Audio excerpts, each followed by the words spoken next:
Desde que Dios se reveló, ninguno de nosotros tiene permitido morir. Era jueves cuando Dios se reveló ante toda la humanidad. El día había empezado de lo más normal, pero en la tarde sentí una presencia en el pecho y una voz en el oído. Ya he regresado, dijo. Resultó que no solo yo lo escuché, todos lo oyeron, todos sintieron esa presencia. En cuestión de minutos la gente salió de sus casas, miró al cielo y vio cómo las nubes se disipaban, dejando brillar una luz deslumbrante que no podía ser del sol. Era otra cosa. Y quedó clarísimo. La certeza en nuestros corazones era absoluta, el Señor era real, y estaba aquí. Lo que pasó después fue justo lo que imaginas. El mundo se volvió más amable, más compasivo.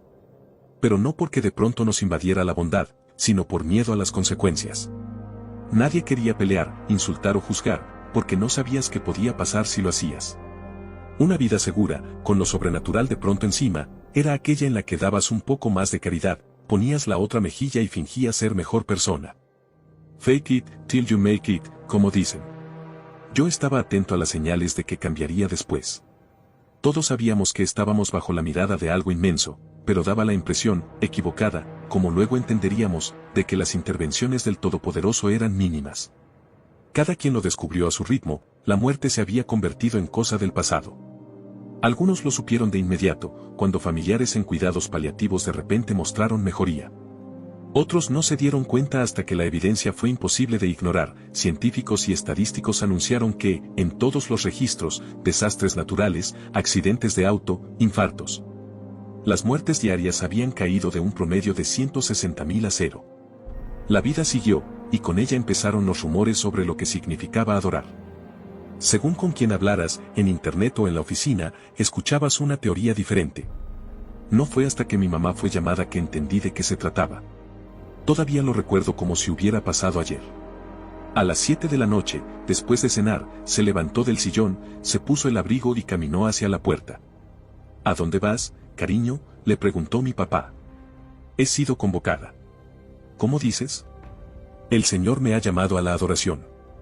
Fue un momento muy extraño. Desde la revelación, todo tenía un aire irreal, pero ver a mi mamá salir por la puerta fue un golpe fuerte. En cualquier otro año hubiéramos pensado que estaba bromeando. ¿Quieres que te lleve?, le preguntó mi papá confundido. El Señor quiere que vaya caminando, respondió ella, y salió. Yo tenía 17 en ese entonces. Mi hermano, 20.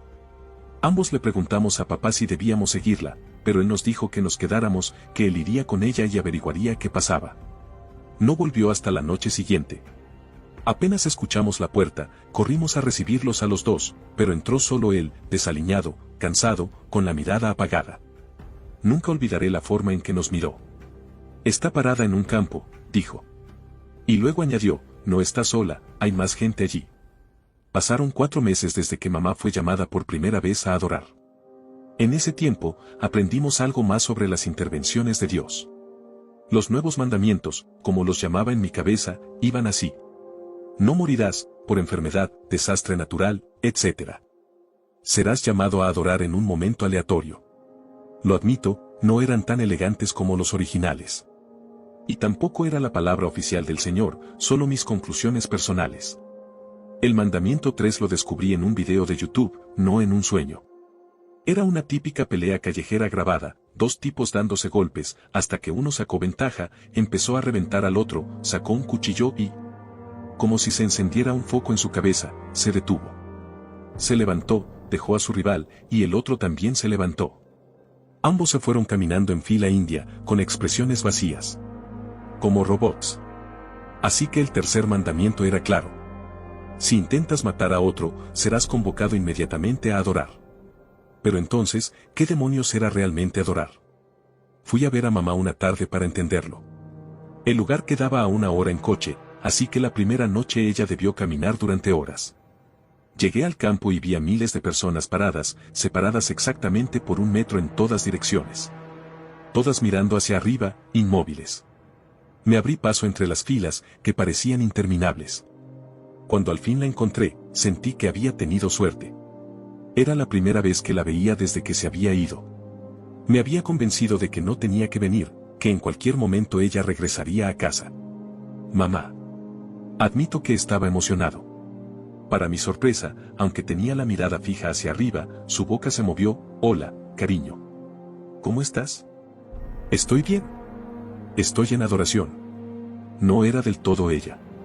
¿Puedes moverte, mamá? Estoy en adoración, repitió. ¿Pero quieres volver a casa? Su tono seguía suave, pero había algo detrás, como si quisiera decirme más de lo que podía. No puedo, amor. Luego lo dijo más claro, creo que deberías irte a casa. Tal vez antes de que te obliguen a quedarte también. Pero... a casa. Vete ya, cielo. Le dije que la amaba y me marché, avanzando entre esa multitud perfectamente ordenada, como un tablero de ajedrez. Había tanto espacio para más, que no pude evitar preguntarme en qué lugar terminaríamos yo, mi papá, mi hermano, mis amigos, todos los que alguna vez había amado. En el camino vi a otros visitantes. Se veían más apagados que yo. Murmuraban palabras de amor y afirmación a sus seres queridos, recibiendo respuestas, sí, pero dichas apenas por la comisura de la boca, como susurros débiles, breves, centrados en Dios. Parecía que estuvieran frente a la tumba de alguien, aunque no era una tumba, sino más bien como una estatua. Una conmemoración de alguien que ya no estaba, pero sin haber muerto realmente. Porque nadie se había ido en realidad. Mamá no se había marchado. La adoración terminaría pronto, tenía que hacerlo.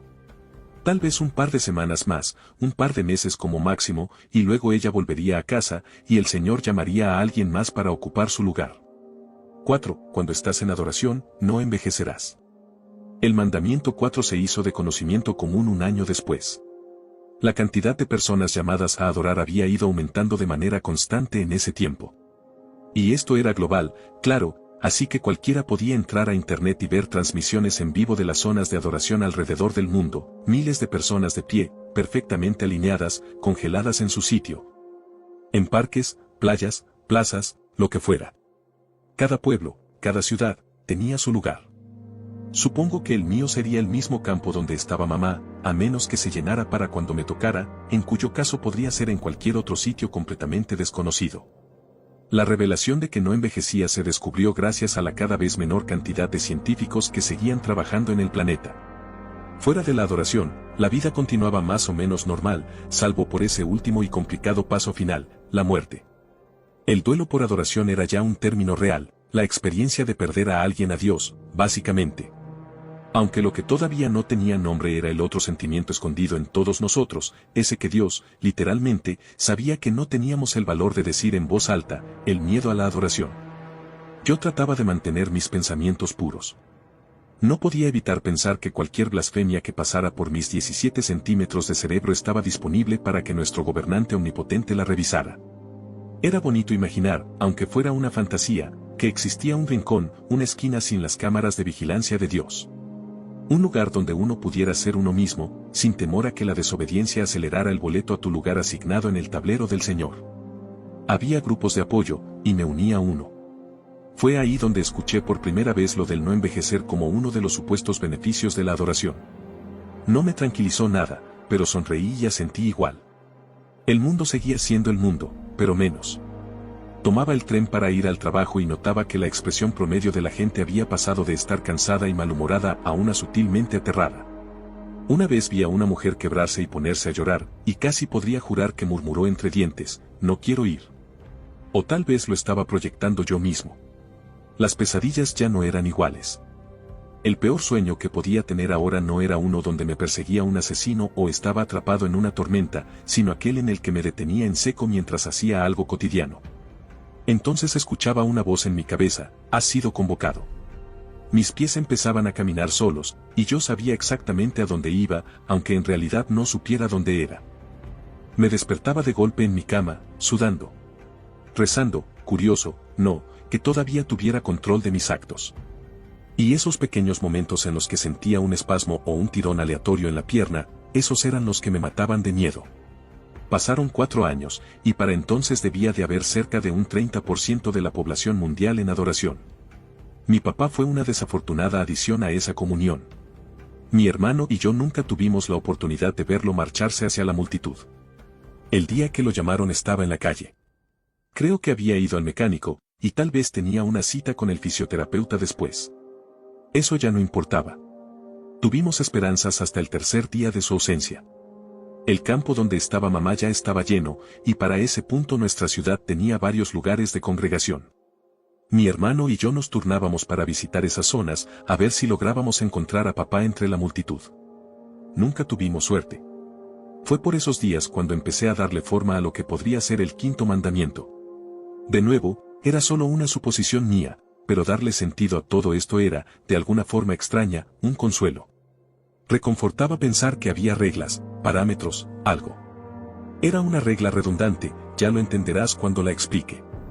La idea me vino al ver gente parada en la azotea de edificios altos, muy cerca del borde, como si fueran a saltar. Y luego, simplemente se daban la vuelta. O cuando veía personas en los puentes, caminando al lado de los coches, de forma robótica. Y me preguntaba si era yo el cínico, o si tal vez algunos de esos peatones habían llegado ahí con otras intenciones. Con el error de mi hermano, todo se aclaró. Un día entré a su cuarto y lo encontré sentado en su escritorio, con una pistola apoyada en la sien, la mano temblando, el cañón moviéndose, el dedo en el gatillo. Me quedé paralizado, y lo admito, tuve este pensamiento. Por favor, Dios, deja que la bala atraviese su cráneo. Déjalo morir. Pero la pistola cayó al suelo. Su mano dejó de temblar. Se levantó de la silla, fue a su armario, tomó su abrigo y se lo puso. «Marcus», pregunté. «Solo voy a salir», respondió. «¿A dónde?» «A la adoración», dijo con total naturalidad. «He sido convocado». Fue hacia la puerta. Lo seguí. «Marcus», insistí. Él me ignoró. «Oye, no quiero, escucha, solo pregunto por curiosidad». Trataba de no firmar mi propia sentencia con mis palabras. ¿Puedes controlar tu cuerpo aunque sea un poco? No, y voy a la adoración. ¿Ni siquiera? Si estuviera sintiendo el llamado, también te sería claro. Y ahora necesito irme. Se puso los zapatos. Lo acompañé todo el trayecto, 5 horas caminando, hasta que llegó a un estacionamiento vacío de un parque de diversiones abandonado, donde ya había miles de hombres, mujeres y niños. No me dijo nada durante el camino, aunque para ser justo, yo tampoco hablé mucho. 5. Si intentas quitarte la vida. Exacto, serás convocado de inmediato a la adoración. Humor negro. Así era como el mundo sobrellevaba las cosas. Al fin y al cabo, alrededor del 70% de la humanidad estaba en estado de adoración. Yo trataba de no pensar en eso. Permanecer de pie, inmóvil, con la cabeza inclinada hacia el cielo, el cuerpo congelado durante semanas, meses o, como en el caso de mi mamá y mi papá, años enteros. Era egoísta, pero me costaba mucho visitar a mi madre. Cuando lo hacía, era solo para darle un abrazo de lado, soltarle un te amo rápido y marcharme enseguida. Siempre deseaba que estuviera en un estado profundo de trance, demasiado ida como para responder, pero no. Siempre estaba lúcida. Yo también te amo, cariño, me decía, demasiado presente. Y eso me incomodaba. Estar tan despierta, tan consciente de lo que pasaba, no me gustaba nada. Yo quería pensar que la adoración era algo placentero, un estado fácil, como un sueño. Pero todas las pruebas decían lo contrario. A crédito de Dios, parecía que al menos podíamos hablar abiertamente del miedo a la adoración. Los grupos de apoyo, las comunidades en línea y demás reflejaban un estado más honesto de la humanidad. Videos en YouTube y clips en TikTok hablaban de formas seguras de escapar, tácticas para cambiar de realidad y pasar a otra línea de tiempo. Estados de meditación profunda que te permitirían morir en paz sin ser convocado a uno de los terrenos de Dios. Y claro, abundaban los ensayos en video criticando al Señor, quejándose de cómo estaban las cosas, pidiendo revolución, locuras, en realidad. Hubo 2 momentos que se me quedaron grabados, que capturaban perfectamente el espíritu de la época. El primero fue el video final de un tipo que había planeado una elaborada fuga de su propio cuerpo, como una especie de máquina de Rube Goldberg. Empapó todo su cuarto y asimismo con gasolina, tenía un hilo atado a una cuchilla suspendida sobre su cabeza, y un temporizador con una explosión programada. Yo hasta le aplaudí mentalmente su esfuerzo. El momento llegó, lanzó una cerilla desde su asiento hacia la esquina. Las llamas prendieron, tiró del hilo y entonces. El fuego se apagó en cuanto lo tocó. La cuchilla quedó congelada en el aire. La explosión nunca sucedió, lo cual fue un alivio, aunque el video de la cámara que luego se filtró y subió fue oro puro. Y después, nuestro amigo se levantó de la silla, todavía goteando gasolina, y salió de cuadro caminando. Mandamiento 5, mi amigo. Mandamiento 5. El otro fue el video de un streamer famoso que se la pasaba fingiendo que había sido convocado mientras transmitía en Twitch. Ponía cara en blanco, se levantaba de la silla y salía caminando como un robot. Lo había hecho tantas veces como broma, que cuando fue de verdad, el chat estuvo horas en negación. Hilarantemente aterrador. La gente seguía trabajando, aferrándose a la rutina, pero todo era bastante inútil. Veías predicadores en la calle con megáfonos diciendo que nuestro tiempo llegaría pronto. Pues sí, no jodas, claro que lo sabíamos. Apple, a pesar de que la mayoría de su plantilla ya estaba en adoración, seguía sacando productos nuevos de alguna manera. El streaming, en cambio, eran casi todo repeticiones. Supongo que es difícil comprometerse con una temporada completa cuando tu director, tu actor principal, tu guionista y medio equipo se pueden ir en cualquier momento y no regresar nunca. Menos trabajadores en todas partes, pero tenía sentido, también había menos clientes. Una vez pasé por el Starbucks de mi zona, que todavía tenía empleados, compré un café y fui a visitar a mi hermano. Habían pasado 2 años. Él era el más difícil de visitar para mí. Porque en el fondo sabía que no quería mi compasión. Pero, joder, sí que la sentía. Regresé al estacionamiento. Estaba mucho más lleno de gente ahora, parecía que ya no cabía nadie más. Me abrí paso entre los huecos y al fin lo encontré. Hola, le dije. Hola, respondió. ¿Cómo es? Vi su pecho expandirse y contraerse con una respiración estable. Cabeza levantada. Ojos mirando hacia arriba. ¿Cómo es? Insistí. Estoy en adoración, respondió. Y probablemente pronto sea mi turno también, dije. Ayúdame a prepararme. De nuevo, no contestó nada. Bro, solté. Tardó un buen rato en hablar. Sabes, dijo, el pensamiento que más me acompaña es que en algún lugar, de alguna forma, una bala perdida podría estar viajando ahora mismo. Una bala disparada desde cientos de kilómetros de distancia. Y que, de algún modo, pase por alto el radar de Dios. Y que me pegue en la nuca. Y todo se apague para mí. Es mi pensamiento favorito. Es el sueño que me mantiene. No dije nada. No podía decir nada. Siento algo en el pecho, una certeza. Esto no va a detenerse. Me sentí atrapado. Va a seguir por la eternidad. No habrá muerte térmica del universo. Solo esto. Le puse una mano en el hombro. Un gesto vacío, en realidad. Creo que solo necesitaba algo que me ayudara a no desmoronarme. Por favor, encuentra una forma de matarme, me dijo. Y tuve que irme. Creo que lo escuché decir, quédate, necesito hablar, o quizá lo imaginé, o quizá lo escuché perfectamente claro y solo preferí no pensarlo porque me hacía sentir de la mierda. El sesgo del sobreviviente es una sensación muy rara de tener cuando todavía estás en un Titanic que se hunde. Claro, tu sección aún no está bajo el agua, pero tarde o temprano estarás ahí también, con Leo y toda la pandilla. Quien estuviera llevando la cuenta ya había dejado de contar. Casi todos se habían ido. Era pura suerte, nada más. Suerte estúpida que a mí aún no me hubieran convocado. Mis investigaciones superficiales empezaron cuando papá desapareció, pero puedes estar seguro de que se intensificaron después de aquella conversación con mi hermano. Me abría todo, intenté lo que fuera. Meditaciones específicas, conjuros, oraciones al Señor para que terminara la sesión de adoración global. Fui a coordenadas y pueblos donde se rumoraba que la gente podía realmente morir. Mis viajes fueron decepciones monumentales. No encontré la muerte en ningún sitio. Las viejas constantes, la muerte y los impuestos. Las nuevas constantes, la inmortalidad y la adoración. Me encaminaba hacia mi intento número 80, más o menos, para encontrar la salvación, léase, aniquilación. La foto de un volante que circulaba en uno de los muchos grupos de Necesitamos Morir ya a los que pertenecía mostraba la iglesia donde predicaba un tal reverendo Lucien Ferrer. Hacía promesas grandilocuentes sobre su grupo de apoyo, que yo estaba seguro de que no iba a poder cumplir. Abajo, el volante se leía igual que una estafa piramidal, únete a una comunidad con una solución garantizada al miedo a la adoración, no hay testimonios porque tenemos una tasa de éxito del 100%. Ven y sé testigo del milagro por ti mismo. Pero bueno, tiempos desesperados requieren de tonterías desesperadas. Conduje 4 horas hasta allá. En el camino pasé por varios de esos tantísimos nuevos monumentos, gente reunida, perfectamente espaciada, mirando en la misma dirección, cabezas inclinadas hacia arriba, atrapados en una adoración perpetua al Señor. Sentía que mi tiempo ya se acercaba. Que en cualquier momento iba a detener el coche, salir y caminar por la orilla de la carretera hasta llegar a mi lugar. Llegué al destino. La iglesia se veía desolada desde afuera.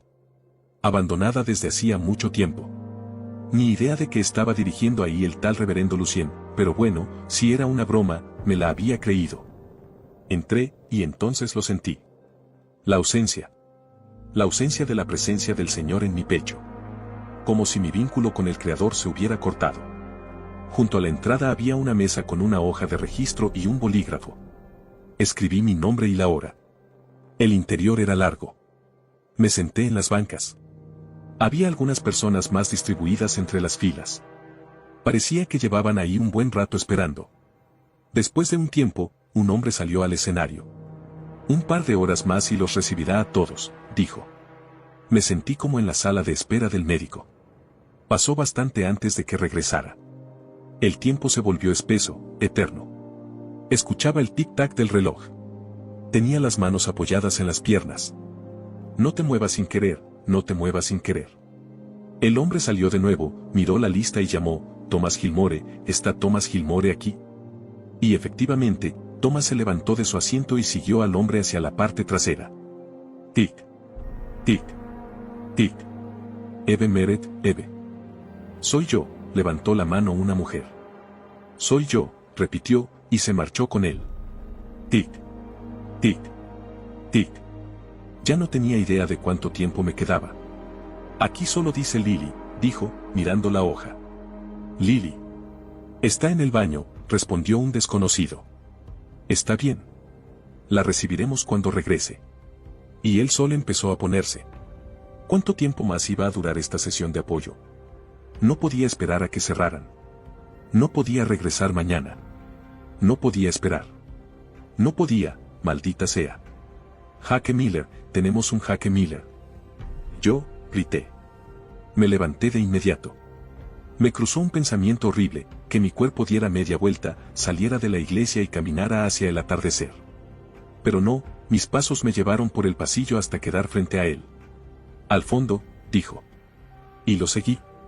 Un camino retorcido y confuso, lleno de puertas cerradas, cajas, desorden, pasillos, hasta que llegamos a un confesionario. Ahí adentro, pregunté. Ahí adentro, respondió. Entré al confesionario. Había sangre en el asiento. Sangre. Qué visión tan extraña, después de tanto tiempo. Siéntate, no te preocupes por lo seco, ya sabes, está bien. Vas a estar bien. Siéntate, dijo quien supuse era el sacerdote al otro lado de la rejilla. Lo hice. Reverendo Lucien, pregunté.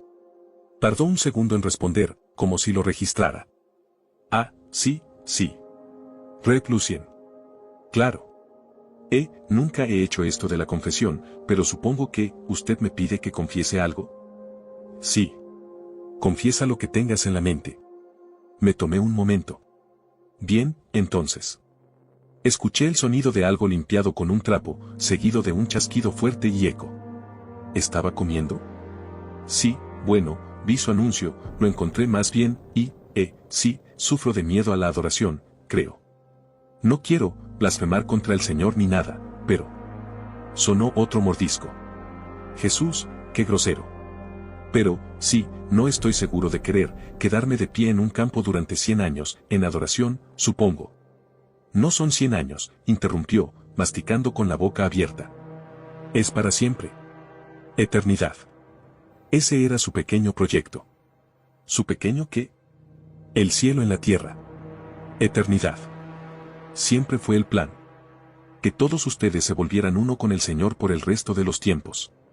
Claro que quiso aparecer cuando había más gente, ¿no?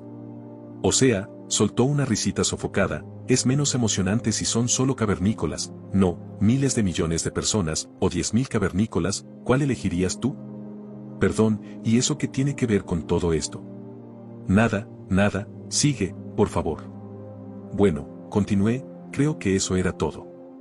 Su anuncio decía que tenía una solución garantizada. Sí, dijo él. ¿Puedo matarte? ¿Puede matarme? Sí. Aquí mismo. Ahora mismo. Claro, si necesitas pensarlo, ya es un no, y si sales de esta iglesia, Dios te convocará de inmediato para unirte al rebaño. Eso es, ¿cómo puede estar seguro de eso? ¿Cuál es tu respuesta? Hay gente esperando, y yo soy un hombre ocupado. Un reverendo ocupado, ocupado. Yo, bueno, la respuesta sería sí, pero eso violaría el mandamiento 3, perdón, supongo que usted no sabe qué es. Básicamente, he estado tratando de llevar la cuenta de todo, y el mandamiento 3 es mi forma de abreviar el de que si intentas. De pronto, la partición se desplomó. Y rápido vino el cuchillo directo a mi yugular. No podía creerlo. La sangre empapó mi camisa, mis piernas. Comencé a ahogarme, mi visión se nublaba mientras intentaba enfocar al hombre que me había atacado. Tenía el cuchillo ensangrentado en una mano, y en la otra, una manzana a medio comer. El Señor y yo tenemos un acuerdo, dijo. Él tiene su espacio, y yo tengo el mío. Aunque, bueno, este es mucho más pequeño de lo que solía tener. Sentí mi cabeza caer involuntariamente. Mi vista se acostumbró a la última imagen, yo, empapado en rojo. De nada, creo que lo escuché decir. Y entonces todo se volvió negro. Un milagro.